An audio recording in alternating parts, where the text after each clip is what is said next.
यहाँहरु सबैमा मेरो नमस्ते। आज चाहिँ मैले तपाईहरुलाई एउटा मेरो पहिल्यैदेखिको एउटा ड्रिम थियो कि त्यो ड्रिम चाहिँ एउटा मैले पनि एउटा राम्रो खालको ड्रोन किनेर ड्रोन सुटहरु खिच्न पाऊँ भनेर पहिलेदेखि मैले एउटा मेरो सपना थियो। त्यो सपना चाहिँ मैले आफ्टर धेरै समयपछि मैले एउटा पूरा गरेको छु र तपाईहरुले अघिल्लो भिडियोमा हेरिसक्नु भएको छ।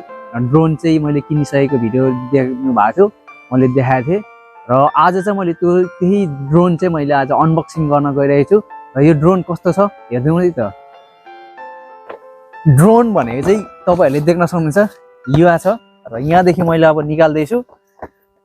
एकदमै हेर्दाखेरि राम्रो खालको छ, घरिघरि निस्कन नै मान्दै छैन, निकै गाह्रो कोसिस गरिरहेछन् तै पनि मैले यसलाई निकाले। ड्रोन रहेको छ DJI मिनी 4 प्रो, हेर्न सक्नुहुन्छ। यो चाहिँ कस्तो भने कम्बो प्लसको टाइमिङ पनि यसको अलिकति एक्स्ट्रा छ, 45 मिनट्स भनेर यहाँ देखाएको छ र यो एकदमै सिल प्याक, एकदमै यो नभएको ओपन नभएको र मैले चाहिँ यसलाई अब यहाँ कट लाएर हल्का सानो कटबाट मैले यसलाई ओपन गर्दैछु।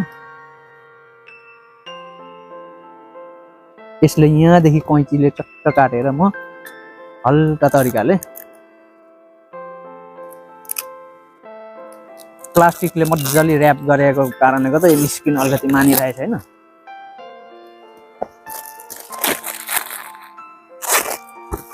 एकदमै राम्रो र्यापिङ छ।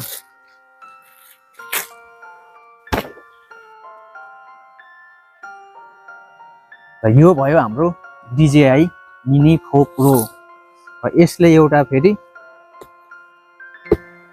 टेप लगाएको छ र यो टेपलाई मैले उकाइरहेको छु। निकै डर खालको टेप रहेछ यो, हतपत नउकिने हो।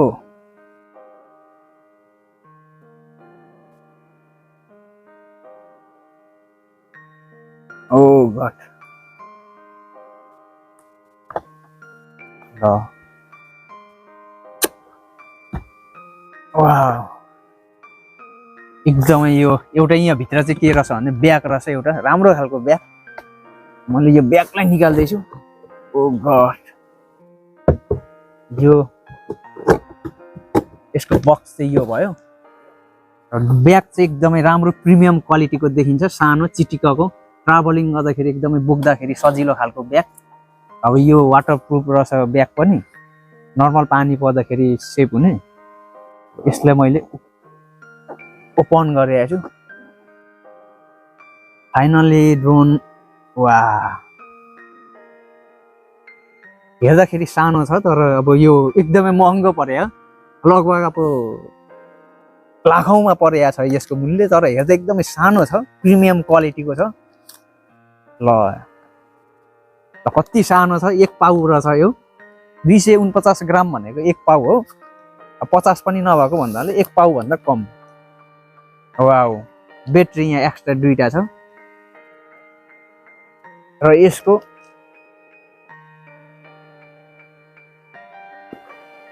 यो भयो यसको कन्ट्रोलर, एकदमै सबै असम, एकदमै राम्रो क्वालिटीको छ र मैले यसलाई ड्रोनलाई पनि ओपन गरिहालेँ।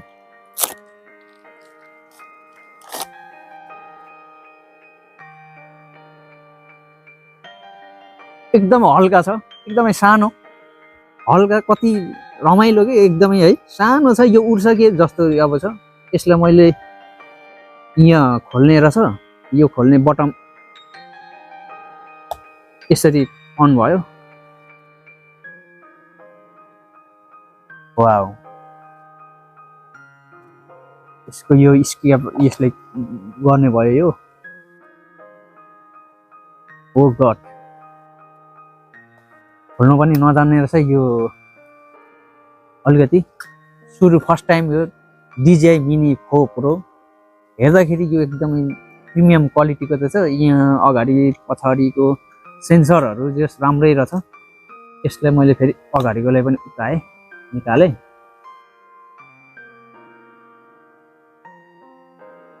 फाइनल्ली ड्रोनको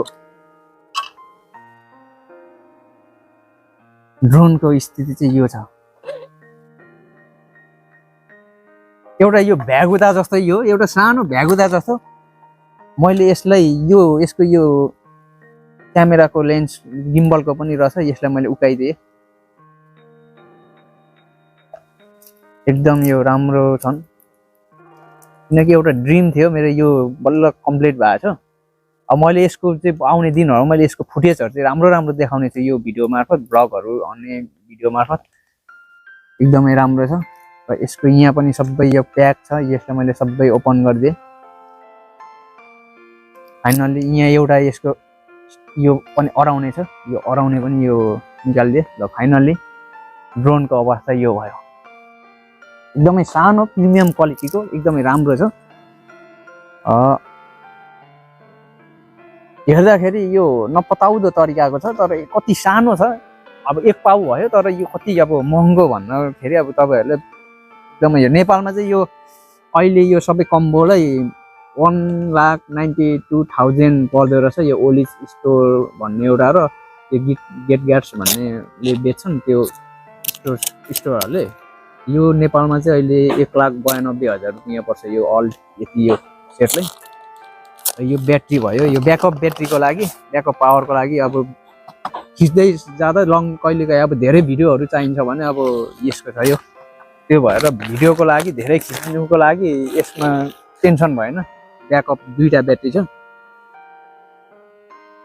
यो एउटा ब्याट्री मात्रै किन्नु पर्यो भने चाहिँ नेपाली समथिङ 9,000 10,000 रुपियाँ पर्दछ एउटा ब्याट्रीले, 8-9,000। फाइनली यो भयो एउटा यसको रिमोट। मेन भनेको चाहिँ अब यसले कन्ट्रोल गर्ने केले भन्दा यो रिमोटले, यो RC2 रिमोट चाहिँ अहिलेको एकदमै प्रिमियम क्वालिटीको एकदमै राम्रो, अहिले अपग्रेड भर्सनमा आएको छ। यो आएको रहेछ। अब यो हेर्दिउँ। वाउ,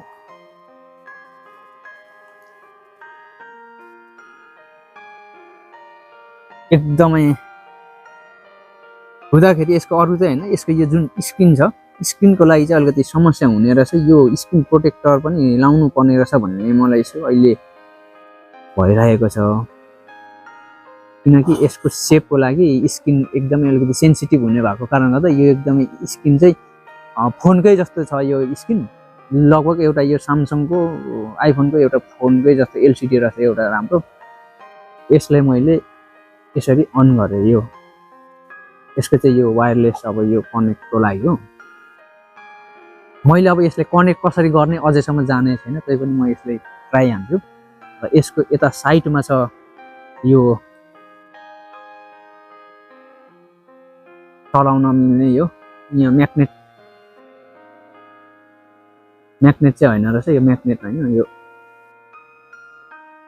यसरी यहाँ अन गर्ने।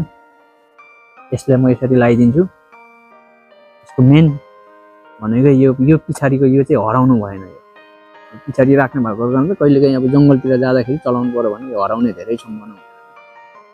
यसलाई म नर्मली तरिकाले म लाउँछु। र अब मैले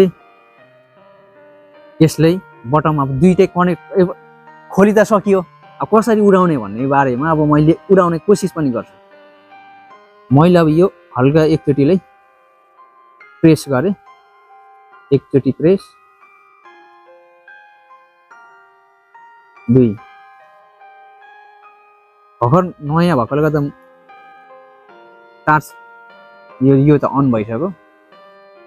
यो मैले अन गर्नु जानिनँ।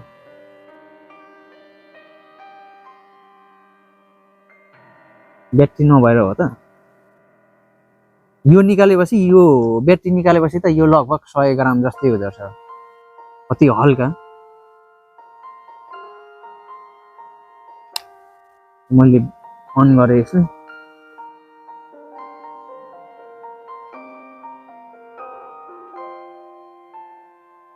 ओपन गर्न जानिनँ, समस्या यहाँ भयो। फाइनली मैले चाहिँ यो ड्रोनमा के समस्या देखेँ भने ओपन मात्रै भयो, ब्याट्रीको समस्या भएकोले गर्दा यसले फेरि मैले चार्ज गरेपछि चाहिँ फेरि भिडियोलाई कन्टिन्यू दिनेछु। यो अहिलेलाई यो ओपन मात्रै भयो, जस एकदमै राम्रो प्रिमियम छ, तर मैले उडाउन सकिएन। सुरुमा चाहिँ अघि के भएको थियो भने यो ब्याट्रीहरू सबै चार्ज नहुँदो रहेछ अनबक्सिङ गर्दा चाहिँ अब ब्याट्रीहरू चार्ज गर्नुपर्ने रहेछ त्यो भएकोले गर्दा हिजो त्यो भएन ड्रोन त्यो भएर मैले रातभरि चार्ज गरेर यो पनि फुल चार्ज अनि यहाँ चार्ज सबै यो कन्ट्रोलरहरू चार्ज गरेर मैले अब उडाउनको लागि रेडी गरिरहेको छु मैले यो फर्स्ट टाइम उडाएको छैन अब एकचोटि यसले ट्राई हान्छु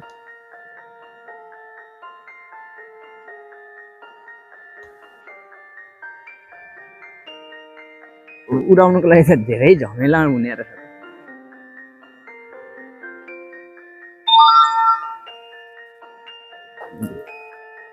ने सम्मान जारी एसडी कार्ड डिलिटेड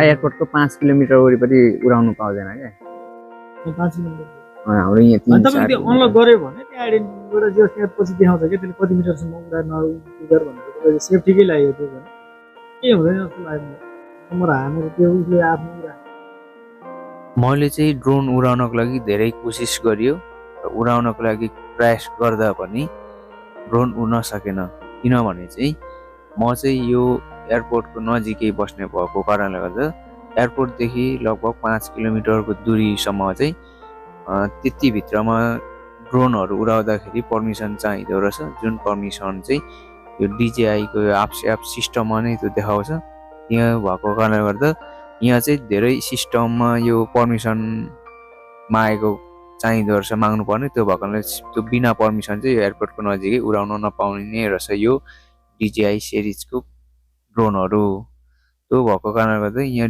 धेरै आफ्नो डिटेल्स इन्फर्मेसनहरू दिएर भेरिफाई गरेर अनि पर्मिसन मागेर मात्रै उडाउनु पर्ने भएको कारणले गर्दा मैले यो चोटि चाहिँ यहाँ नजिकैमा एयरपोर्ट भएको कारणले गर्दा मैले उडाउन सकिनँ र भिडियोको अन्त्यसम्म हेर्नुभएकोमा तपाईँहरूलाई धेरै धेरै धन्यवाद म आउने दिनहरूमा यो अलिकति एयरपोर्टभन्दा धेरै टाढा क्षेत्रमा गएर म तपाईँहरूलाई त्यहाँको उडाएको दृश्यहरू त्यहाँ यो ड्रोनबाट खिचेको फुटेजहरू चाहिँ म तपाईँहरूलाई देखाउनेछु भन्दै यो भिडियो म अन्त्य यहीँ गर्दछु okay thank you all of you